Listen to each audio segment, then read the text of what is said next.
வாங்க ஆப்பத்துக்கு கடலை குருமா செய்யலாம். அடுப்பு பற்ற வச்சு ஒரு சட்டியை வச்சாச்சு. சட்டி காஞ்சிட்டு எண்ணெய் ஊற்றிக்கலாம்.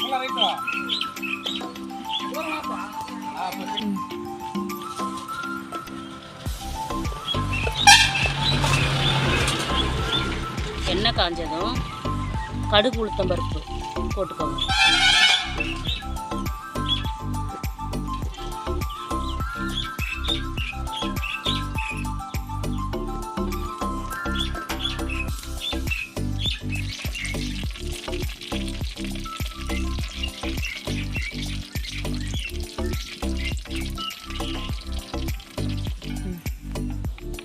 கடுகு பொரிஞ்சதும் கிராம்பு, பட்டை, சோம்பு இது மூணையும் இப்போ நம்ம இது கூட போட்டுக்கலாம்.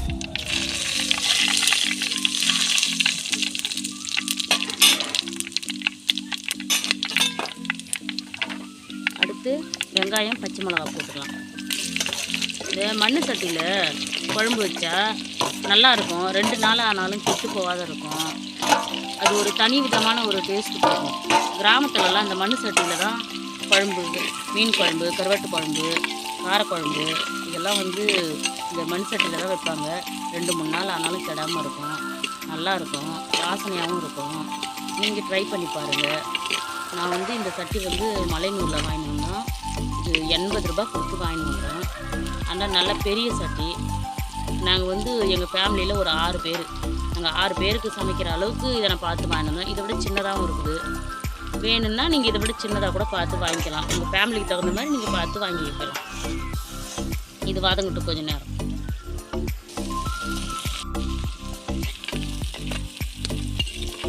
பாருங்கள், இது சீக்கிரமாக வதங்காது, சூடும் சீக்கிரமாக ஆறாது.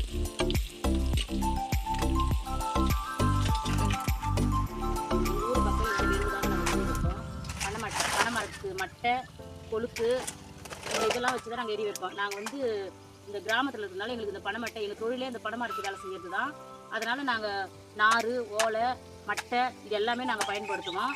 இது வெறும் எரிக்கிறதுக்காகவும், வீடு கட்ட நாருக்காகவும், அப்புறம் தட்டி கட்டுறதுக்கு மட்டை அடுக்காக வச்சு ஆளி வச்சு அடித்து தட்டி கட்டுவாங்க. ஓலை வீடு கட்டுவாங்க, மாட்டுக்கு கொட்டை கட்டுவாங்க. எல்லாத்துக்கும் இதை நாங்கள் பயன்படுத்திக்குவோம். உங்கள் ஊர் பக்கம் இந்த மாதிரி இருந்தால் நீங்கள் இதை பயன்படுத்துவீங்கன்னா எங்களுக்கு கமெண்ட் பண்ணுங்கள். இப்போ இது வதங்கிட்டு இது கூட தக்காளி போட்டுக்கலாம். தக்காளி வந்து அரைச்சி வச்சுருக்கிறோம். இதில் புதினா, மல்லி இதெல்லாம் சேர்த்து போட்டுக்கிறோம். இஞ்சி, பூண்டு, தக்காளி 3 சேர்த்து அரைச்சிருக்கிறோம். கூட புதினா, மல்லி சேர்த்து போட்டு வதக்குறோம். இது கூட கொஞ்சம் உப்பு போட்டுக்கலாம். கொஞ்சம் கல் உப்பு போட்டுக்கிறோம். அது கூட கொஞ்சம் மஞ்சள் போட்டுக்கிறோம்.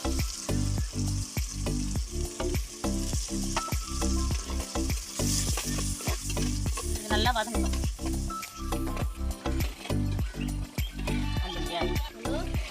இங்கே இது இப்படி நல்லா தண்ணி பிடிக்கிற அளவுக்கு மசாலா வதங்கிட்டு இப்போ நம்ம வந்து மட்டன் மசாலா கொஞ்சோண்டு, மிளகா பொடி இது 2 நம்ம இப்போ சேர்த்துக்கலாம்.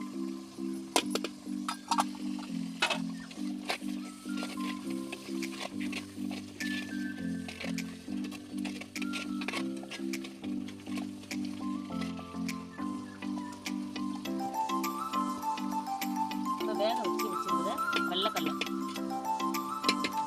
அதையும் நம்ம கூட போட்டுக்கலாம்.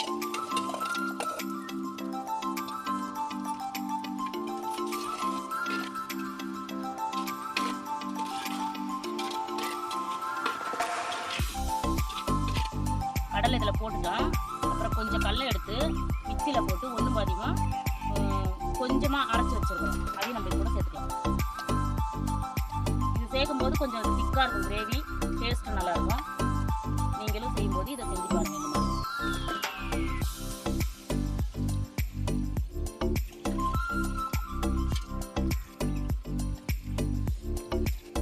இட்லி, தோசை, சப்பாத்தி, பூரிக்கு கூட இதை வச்சு சாப்பிட்லாம், நல்லாயிருக்கும்.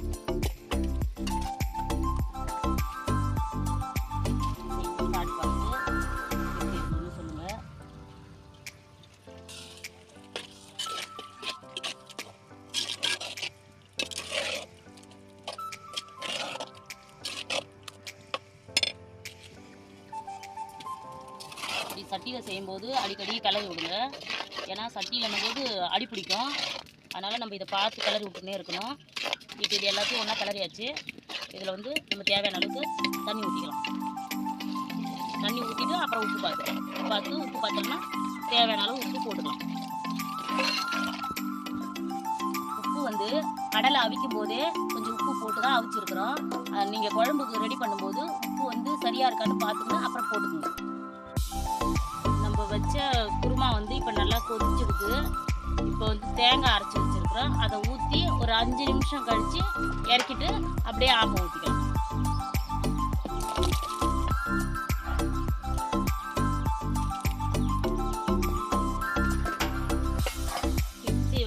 சும்மா கொஞ்சமாக தண்ணி ஊற்றி ஒரு அலசி இப்படி ஊற்றிக்கலாம்.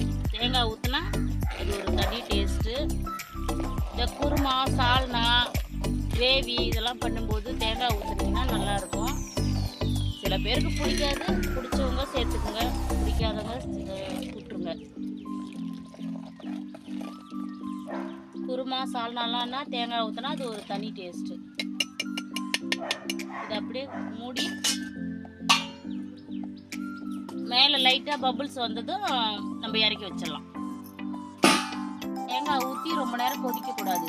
கொதிச்சா அது டேஸ்ட் வேறு மாதிரி ஆகிடும். இங்கே பாருங்கள், இப்போ முதல் கொதி வருது. இப்போ நான் இந்த நேரத்தில் இறக்கிட போகிறோம்.